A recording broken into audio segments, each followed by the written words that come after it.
What's up, everybody? I'm Dear Gamer. Welcome back to the channel today.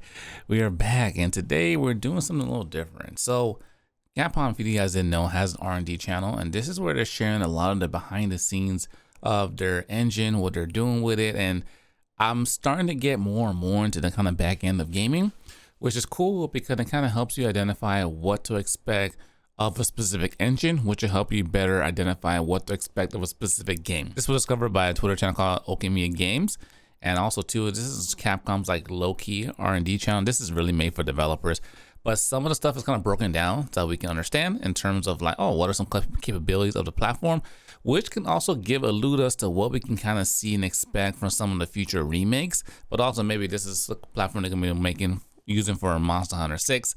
This talks about their current RE engine, but also to the next RE engine, which is going to be Codename Rex.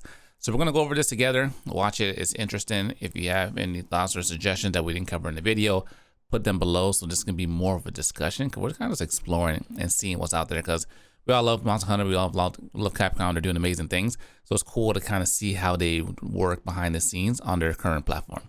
My family, without further ado, let's dive in. So we're gonna start here. This is where we start really talking about the meat and potatoes of the conference.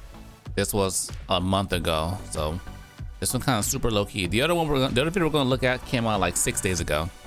So the history of the engine. Let's go in the past. As you can see on the bottom, yeah, you guys read all that down below. Developed in 2014, and the first game was Resident Evil 7, which will look great. They used on Devil May Cry, Resident Evil 2, and these, we just pause.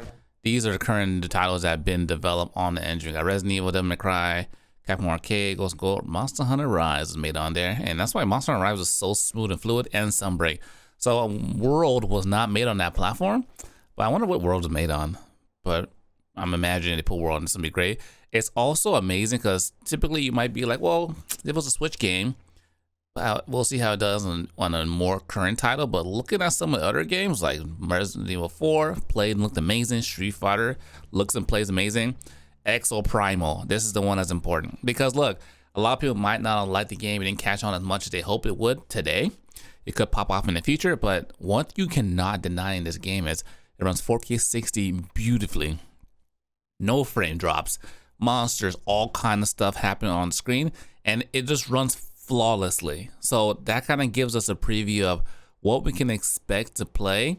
And in this game, mind you, you're doing like 5 people out for sure at once, 10 people towards the end of the map at matches, and you're not experiencing any kind of lag. So just imagine how Monster Hunter 6 is gonna play with multiplayer while fighting multiple monsters. There's big monsters, big raids in this game, and it's flawless. This also is one of the first games, not the first game, because Street Fighter had it as well, that implemented the Capcom ID.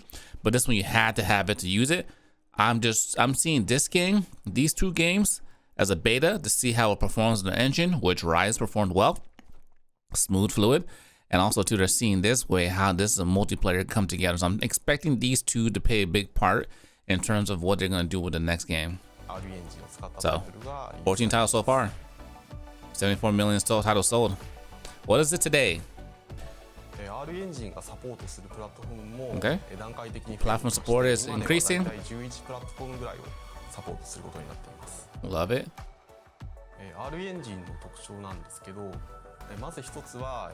It's high performance and stability. That's very important.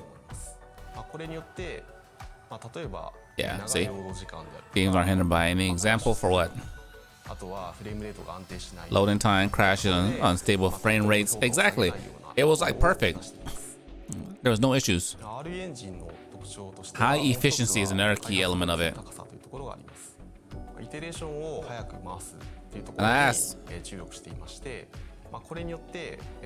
I made it like a short about this, but you guys actually make a video, so I said let's do it together.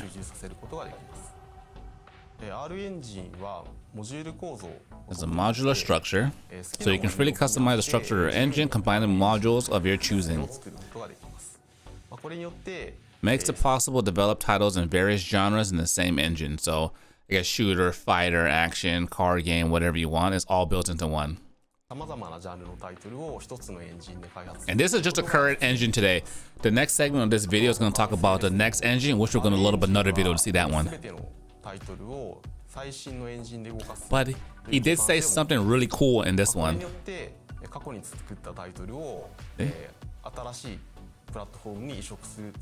See, it's easy to port in games from the past games, so they want to remake it. It's easy. For example, we can take a game like Resident Evil 2, look at this, upgrade it, new features like ray tracing, and easily port it to the PS5. Look at that, easily. So you can look at any of the other games, and they might even add ray tracing to Monster Hunter Rise, Sunbreak.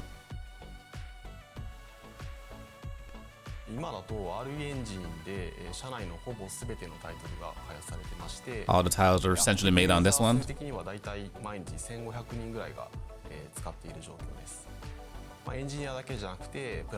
Not used only by engineers, but who else? Ah, there it is. That's how they made Street Fighter. So it's very, very versatile.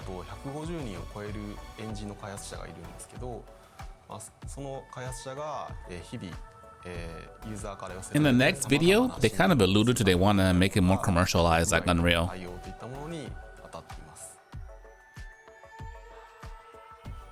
Here's the future.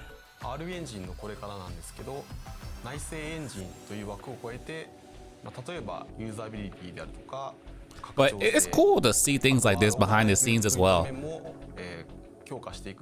It's considered an in-house engine right now.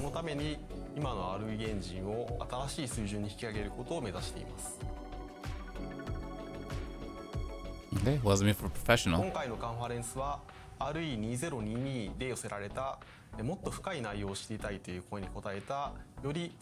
Yeah, see, advanced ray tracing, all kind of stuff they want to do.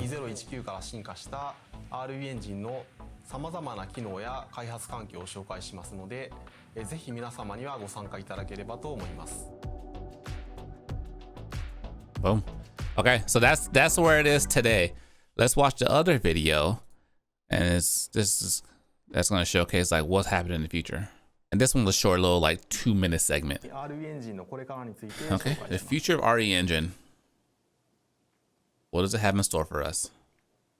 Like I said, some of the stuff is really technical, but they break it down pretty easily.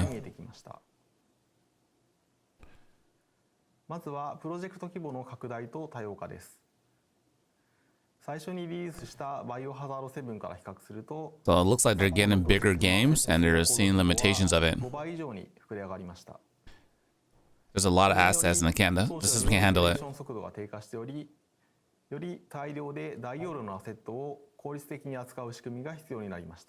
I think that was the thing that Unreal was talking about, how they have to find a way. That's what I'm not sure. The triangles came into the place of how they're doing their processing now, so you can have a big old statue that's like a spec in terms of how it was in the past, because as more assets are added to the game, it gets bigger and bigger and bigger. So in order to make changes, it's a slower process. So they're trying to find a way to optimize that.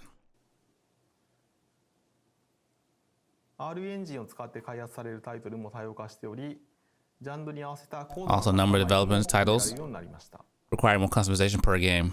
So they want to give you more options per game. See? It's used by a subcontractor, so people are just using the engine like the Unreal Engine. See?